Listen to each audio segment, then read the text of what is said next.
Number one, can you tell us more about the super, ultra, hyper, mega, meta Lydian scale and how you would use it in your improvisation? Yeah, I guess the sort of this makes music very vivid to me in terms of understanding the bright and the dark side. So the bright side being, you start on C and go C, G, D, A, E, that's brightening, and then C, F, B flat, E flat, A flat, that's darkening. And you can approach a key center from either side, like a plagal cadence is very reassuring, it's like hugging the key. And then a perfect cadence is like arriving in a key. And so there are different ways of feeling about the brightness and the darkness of things, but yeah, the super, ultra, hyper, mega, meta Lydian, I don't know if I call it a scale, but it's like a sound. The idea of Lydian not stopping it at the root when you arise, like do. Yeah. For me, that's how Lydian sounds. That's Lydian at its most comfortable. I'm not sure George Russell would agree with me, but I think that as a sound, that's like optimum brightness. And then if you go, that's like the opposite kind of scale, because that's, I don't know if I call it super Locrian, but it like continuously wraps itself around the darker side of the cycle of fifths. Cadences to F, cadences to B flat, E flat, A flat. And yeah, that way of thinking, it's really informed me a lot about, first of all, navigation, but also like colouring in chords. I saw the post of you discussing negative harmony with Herbie Hancock. Yeah. So what is that? Olá, galera. Aqui é o Rodrigo. Sou um dos sócios fundadores do Segredo da Música com Sandro Reich. Com muito prazer, venho trazer para vocês aqui essa entrevista do June Lee com Jacob Collier sobre harmonia, sobre vários assuntos que eu traduzi em especial como um presente de fevereiro da nossa plataforma para os músicos brasileiros e os interessados na música. Estamos produzindo muito mais material desse tipo, traduções de várias entrevistas e materiais didáticos em inglês que raramente se encontram em português com uma boa tradução. Então estou dedicando um pouco de tempo para isso, para vocês, e espero que vocês possam entrar na nossa plataforma e ver o nosso trabalho, tá bom? Obrigado, até mais. It's funny, that's kind of linked to the last question, but this guy Ernst Levy, he wrote a book decades ago called A Theory of Harmony, and it's like a classical composition book from quite long enough ago that jazz education wasn't a thing, so he thinks very classically about things. But his idea is that harmony can exist, and any chord in any key has a reflection, a polar opposite chord within that key center based on rotating every single note around the axis of the key center. So for example, if you're in C, between C and G, that's your axis. So if I have the chord of G7, that has a negative version. And what I do is I reflect every note of that chord G7 over the axis of C and G, which actually is like between E and E flat. So G becomes C, B becomes A flat, D becomes F, and F becomes D. So it's like F minor 6. Yeah, D half diminished, F minor 6. But that is like, we all know that sound, like F minor 6 to C major. That's like, like a minor plagal cadence. Yeah. It has the same amount of gravity than G7 does, because the voice leading is equivalent. All of the notes have the same amount of gravity to the thing, like the A flat and F minor 6 wants to sink to the G in the same way that the B wants to rise. So what Ernst talks about is this idea of that polarity, like the gravity is as strong, it converts everything perfect to plagal. If you think about that kind of thing, A7, D7, G7, C becomes E flat minor 6, B flat minor 6, F minor 6 to C. And that's really epic. It sounds like really warm and wonderful, but it doesn't sound like really unfamiliar, it just sounds like it's coming from the other side of the circle of fifths, basically, which is like very in touch with what I feel about circle of fifths. You said that you have a theory that all major chords are built on fifths and all minor chords are built on fourths. Yeah. Can you tell us more about this theory? Yeah. Oh, this is fun. As I was saying before, this is brightening and this is darkening. And if you think about music in the gestural sense that most people think about it, or don't think about it, which is just experiencing it as, dissonance and consonance, or the beginning to the end, something fast, something slow, something loud, something quiet. These are the primary colours of how people consume music. With that in mind, if I hear a chord like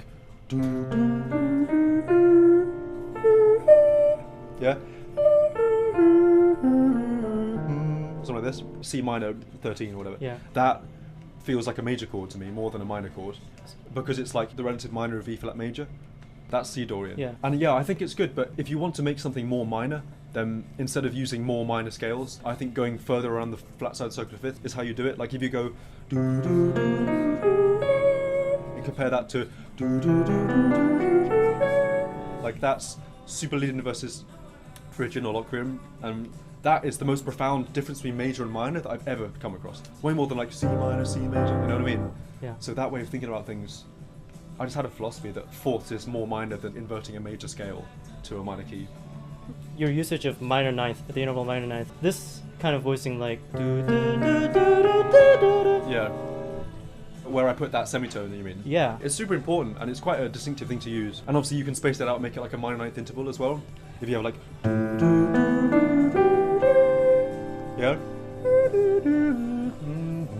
Like that's A minor 11, but it's got the minor ninth in it. That's like an emotional choice. Yeah. You know, you think, oh, I want it to feel a bit more longing than just being like... That's like normal fifths, you know.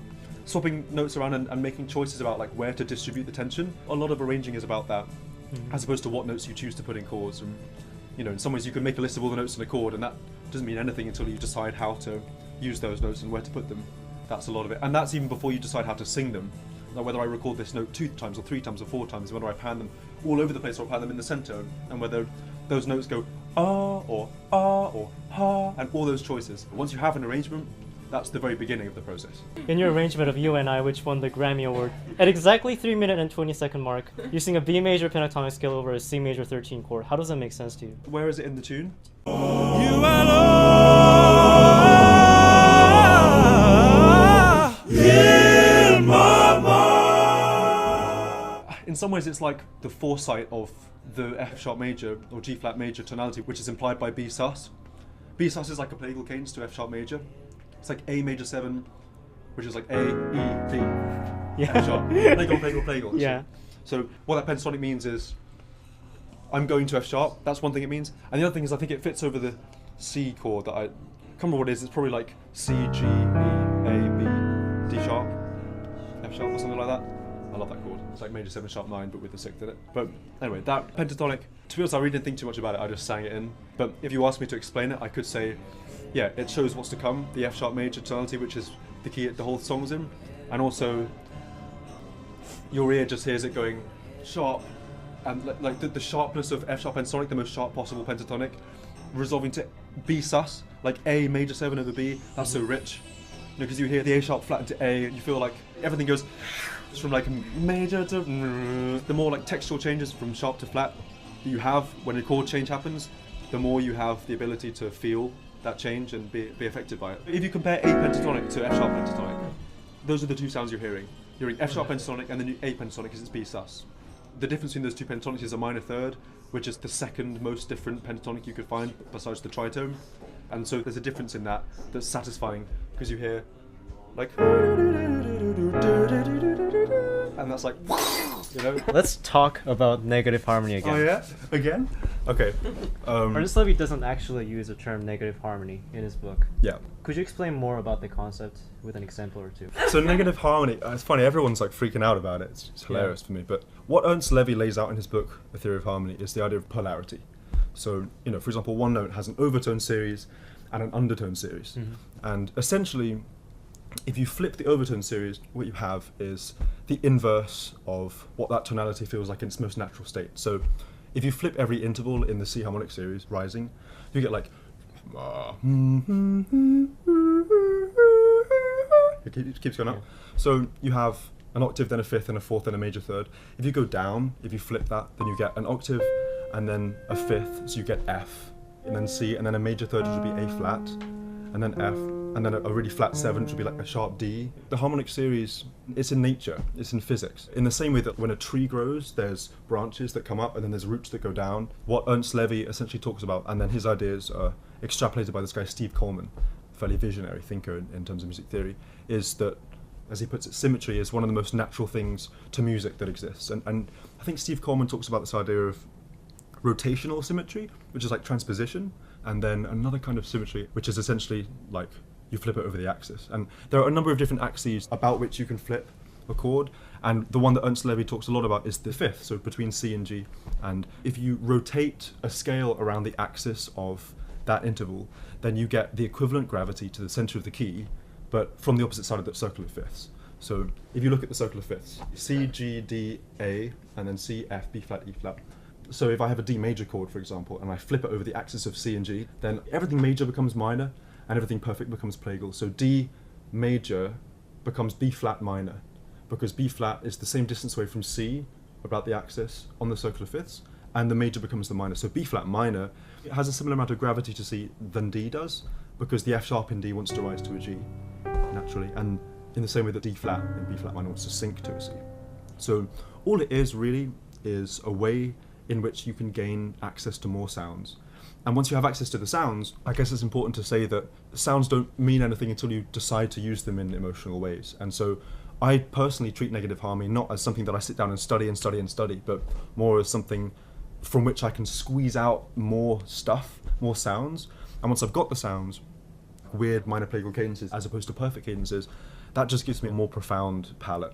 When it comes to harmonizing a melody, it might be that some of those sounds fit, and for that reason, negative harmony has its purpose. The man who taught me about negative harmony is called Barak Shmuel, and he learned it from Steve Coleman. And Steve learned it from a whole multitude of different places, but the people that Steve learned it from were using it before they were talking about it. And I think it's an interesting thing with talking and articulating things. I think sometimes people think that the articulation is the whole of the thing. But Steve plays this stuff. You know, he doesn't talk about it, he plays it. And Ernst Levy's book about theory, it's intended to be composed with. So these people would think about it for a while, and then after a while, you know, it's not like people are going to try and only make negative music. But sometimes they might reach a point where, to be more emotional, they'd flip the polarity towards that key center, and in that way, it might be a more satisfying harmonic choice to use a minor plagal cadence. Or one more thing I'd say about negative harmony is that the way Steve Coleman describes it is as a melodic concept, not as a harmonic concept. So he talks about this idea of flipping C major, and if you look at C major intervallically, it's a tone, tone, semitone, tone, tone, tone, semitone, tone, right? And if you flip that over the axis of C and G, you get, instead of do do do do do do do do, you get do do do do do do do do, right? So it's kind of like G, I guess G Phrygian. He would call that C negative major, and what that is flipping C major intervallically speaking about the axis to the key center, where all of the intervals are in the opposite position, and tonally speaking, it leads to an equivalent place.